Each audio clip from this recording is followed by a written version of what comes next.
Hello, mariners, and welcome to yet another video. A lot of apologies for not be able to share any more videos or make any more videos in the recent past, but well, here we are.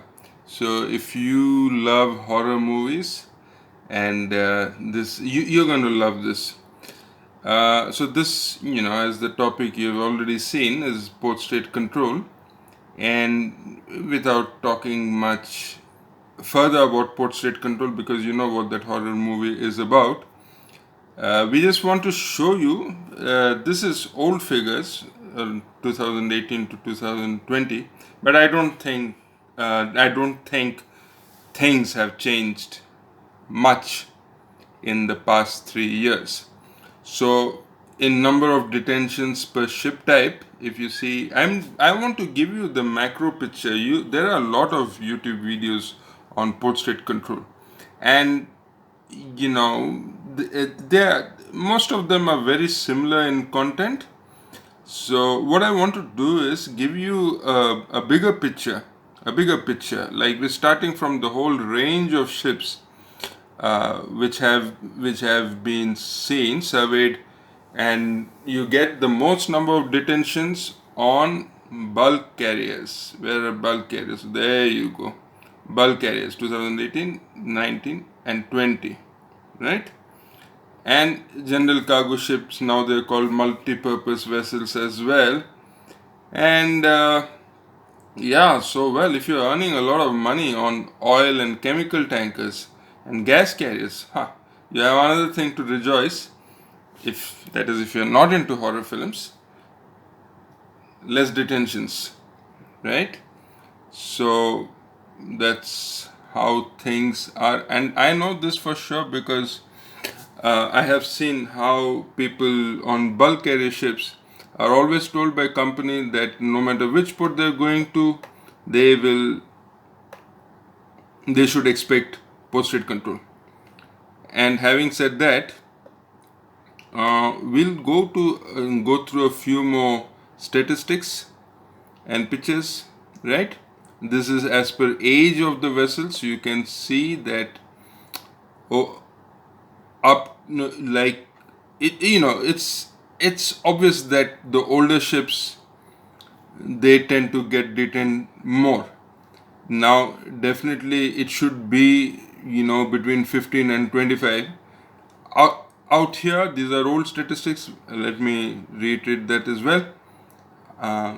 There is something quite not right in statistics during those times, but these are pre-COVID times, and you know it could also be because the older ships tend to be given more care and pushed into doing more work to and maintenance wise, as well as the targeting by port state control authorities, right? Well, we'll quickly go on to the next thing that I want to share. This is about your memorandums of understanding. Now, I don't really have to explain this to most people who know what port state control is about. There have been this in the 80s and 90s, especially. The flag states of all the maritime nations, they came together, what we call, and formed memorandums of understanding, and said that, listen, we are going to target substandard vessels, especially flags of convenience vessels where things are not maintained up to the mark. And we're going to make sure that these vessels should be fully seaworthy in order to sail. Now, that is at least the spirit of port state control. What happens in practice may be slightly different, right? As you know, it could be very different depending on which port you go to and who you get. So I put a graphical representation out here. Like I told you, I want you to all see the bigger picture. I know you're mariners and you have to deal with the hard work of facing the port state control when they come on board and make sure that your ship passes inspection. But at the same time, it's good for you to know this, what I just said, that they are not your friends. Let me put it as clearly as possible. Yes, they come with a smile, they could come with a smile, and they could convince you that they are there to only to ensure your safety and the safety of the ship, right? But get to the soul of port state control, and you know that uh, they are everybody's friend except yours. For example, they are environmentally friendly. They don't want your ship to cause pollution. They don't want any. They don't want their uh, channels to get blocked, like any mistakes happening in their port. Correct? And they have to make sure that the ship is seaworthy. But they're not. Basically, they're against the ship owners who who have to make ends meet, who have to cut costs in order to get cargo from one place to another. I hope that is clear. Although I must confess, I have not done justice to that explanation. Quickly, so MOU stands for Memorandums of Understanding, and what you see out here is the Tokyo MOU, this color purple. You got a large coverage, but they're all in the ports out here, like the coastline, and then you got Australia as well. And then if you keep going west, then you land up, after the international date line, you land up here, Chile and the west coast of South America. So, right, so these are the different shaded areas. You have the Indian Ocean MOU, which is this. This is actually, what is this, lavender, maybe? And for Europe, you have the Paris MOU. I'm just pointing the cursor so you can see where it is. This one, Europe, correct? Now, the Black Sea MOU is interesting because these are just the countries surrounding this tiny, what looks tiny in this map, and the Black Sea. These are just these countries, and you have the USCG, which they're their own. They don't have the word MOU behind them, but they have their protocol as well. And there you go. The west of Africa, you have this. Now, East of Africa comes under the Indian Ocean MOU, and this you have the North Africa, which would be your Mediterranean MOU, right? And Europe you've seen, and you have this portion, South America. Okay, you can just pause your video and have a look at this map later if you please. Moving on, where we come, right? So all the classification societies, like you have your DNV, your RENA, and the Korean Register, or NKK, Japanese, or all the different classification societies, they have given guidelines. Okay. Now, I just want to share with you some definitions used with port state control, which many of you know, and I'd rather skip on this quickly, because, like I kept telling you, I want to get to the macro, the broader picture, which really applies to you, which broadens your understanding of port state control, and not limit your understanding to this. These people are here to give us trouble. Actually, they are to give the ship owner trouble, and you happen to be the ship owner's employees. I hope you have understood that. Right. So the clear grounds where it is evident that it's the everything is substandard. So you can pause the video and go through the definitions, right? And I'll move on. Okay, nothing much important out here. I want to keep this video as brief as possible but to the point as possible. Right. Now, this is interesting. So, when these uh, classification societies give you guidelines, they also give something called pocket checklists, correct? And these are, the actual checklist you must have seen on board, or you must have seen the senior officers going through the checklist. It's got a lot of items. All the small items, they have to be micromanaged. So your senior officers will go through everything very minutely to ensure that everything is micromanaged and up to the mark. But these are pocket guidelines, and these are the broader headings under which your checklists have been arranged, which it can be carried in your pocket, for example. So this documentation, quickly, please keep pausing anytime you want to have a good read.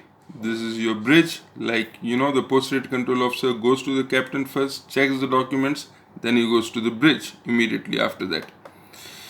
Then he might take a round, and obviously, like I said, they concentrate on safety, they focus on safety, so they will obviously go to your life-saving appliances, and then the accommodation and superstructure. Now let me tell you something very interesting about this part.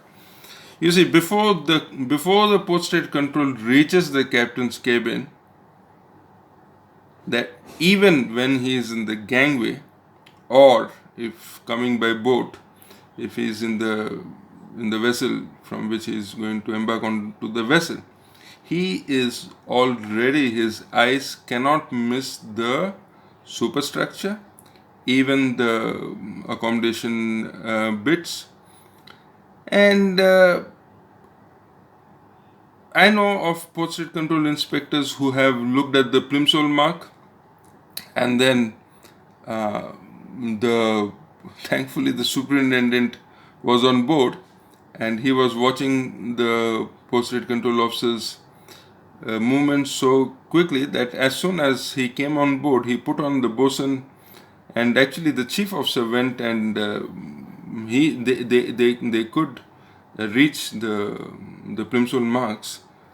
Some man, I think that was a pilot ladder or something, accommodation ladder, and he painted it even before the post rate control was back. They did a quick chip and rust, and they painted the plimsoll marks. So that was the level, the very good Greek superintendent on board, and the crew were very quick to take action there. And I might quickly share another experience as well. So while on the rounds, let me briefly move on to this deck. There you go. This is a nice way to share the other story in the same post rate control. This was in the USCG, where after the deck rounds, the superintendent, who did not have a walkie-talkie, instructed the chief mate to call the captain and on the radio and say that the post rate control officers are finished with deck inspection, they're coming to the accommodation, so please make sure that the lunch is ready. Now that was a signal for the master to ensure that everything within the accommodation was up to the mark, including all the stores and everything, because the post rate control officers did not have the plan to have the lunch at that moment. right? But this was it. This was just to pass a message from the deck to the bridge to the command center that the port state control officer. Now this was a 40-year-old vessel, a 40-plus-year-old vessel. So therefore, they had to, and it was a bulk carrier, which we saw right at the beginning that have the maximum number of detentions. So therefore, they were a bit uh, careful regarding the inspection. Right. Engine room. There you go. You can pause and have a read through this. Pollution prevention MARPOL must be in under control, and that is your pocket guide. All this was RENA, but all classification societies have this. Right. This has to be related to. Let me just zoom in to this so that you can look at. Yeah, the targeting processes and the inspection process. How this is interesting. In fact, this is important. You must know this. So let me get to this portion, and we'll zoom this so you can have a good look. This should be enough. Right, so there you go. So how do these port state control officers, there's usually a percentage they want to do, like the Paris MOU, they want to target 25% of all the ships which call their ports throughout the year. So a ship might be calling multiple times in a year, and other ships less than. They have a calculation. That's the target. At least 25% they hope to cover. Okay, it's impossible to cover each and every ship that comes to the vessel. It depends on the number of resources, number of officers they have, inspectors. Right. Now there are routine inspections. You see the word routine out here, and there are inspection for specific ships for the following reasons. Let's do this first because these are less things out here. So they have different reasons. One is expanded inspection over the 12 months of time, and then these are concentrated inspection campaigns where they said that they will raise the level of inspections. Presently, I believe there's a campaign in Tokyo MOU related to firefighting safety. I believe, I've just heard. I have not verified that. So that would be a concentrated inspection campaign. It's just their program. They feel that they want to raise the level, so, and they employ more inspections for that matter. Then there are these overriding factors. You remember where we spoke about clear grounds, and so there could be outstanding deficiencies where a ship has been given a deficiency, but still they were allowed to sail provided that those deficiencies rectified. There could be operational concerns, and probably the ship could have been reported by anybody in that, hey, the whistleblowers, that the ship has to be this thing. Now this is one of the worst things. If they're suspended from class, they need to be they will invite specific inspections. And routine inspections, they have these targeting factors. Inspection rate, I gave you an example of 25%. Targeting factors, it could be the flag they are targeting, it could be the owner who has a history of owning bad ships or not maintaining their ships up to the standard. It could be the age of vessel, which I spoke to about earlier, which is 20 to 25 years. Right, even 15 to 20 years for that matter. Ship types, bulk carriers, next general cargo, and so on. Class.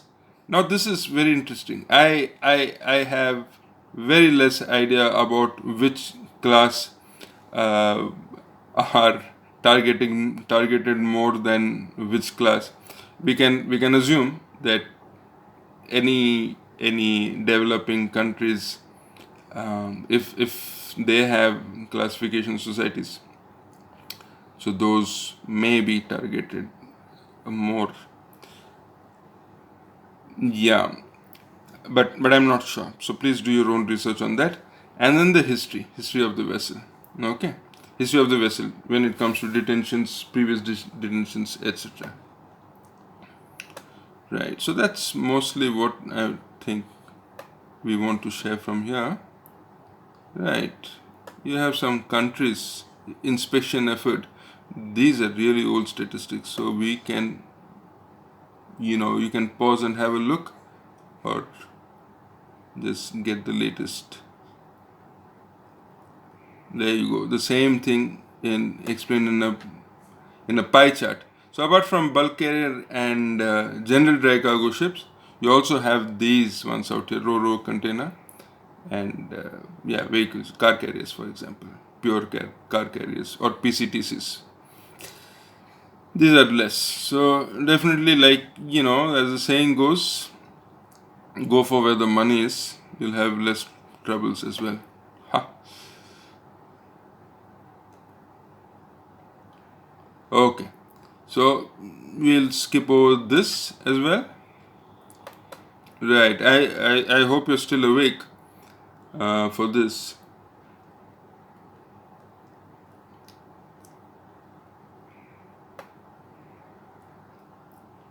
Okay. Quickly. Now these are where a collection of the most common deficiencies found during port state control inspections. So you can see like what where there where this is a big safety item: fire dampers, main fire pumps if they're not working up to the right pressure, emergency fire pump. Obviously what follows is the fire main. Then a quick closing devices. Again, most of this are related to emergencies, right? And not oily water separator. Of course, this is related to your marpole and the sludge tank, and this is just so the first few up to 7 are related to emergencies, correct? And these are the other stuff which again you can pause and have a good read. Now these are visuals on fire pumps. Sorry, ventilation devices. Okay, fire flaps, ventilators, dampers. There you go. Some say badly maintained dampers. You can see, I'll zoom this, where people paint over the packing, which you could go to the most well maintained ship and you can still find this, because there'll obviously be some seaman, maybe an ordinary seaman for example, who has not been given instructions like not to paint over the rubber packing. Is a repeat of the same things. So I'll just, should we go quickly over this? There you go. Your pressure is being tested, right? The fire pumps.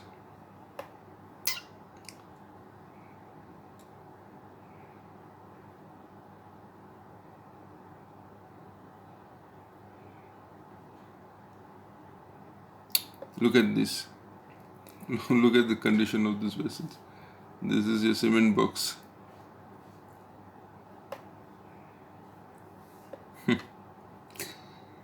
Right. So obviously you don't want an inspector to come on board the vessel to see all these. Quick closing devices, they just give some pictures. Remote fan stops if you don't know how they look like. Generator driven by diesel engine, accumulator battery, diesel generator. Oily water separator, the 15 ppm alarm, and the automatic stopping device, oil content monitor for vessels with GT greater than 1000. Okay. Do excuse me for being fast and just browsing over all this. I feel 25 minutes is already a long time for any video. Most of my videos are not that long.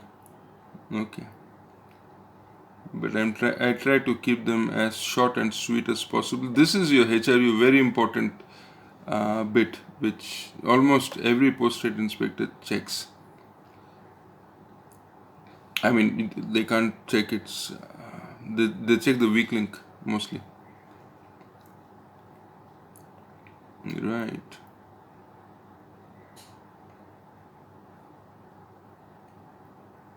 And unfortunately, I have a limit that I can't exceed 31 minutes for this video. That is also a reason why I'm going through this very hurriedly.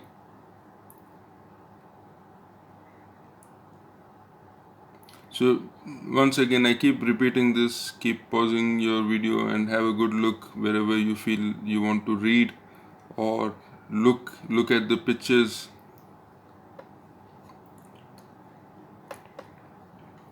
And we're almost at the end of this. This is the entire checklist that I was telling you about. Is almost 36 pages.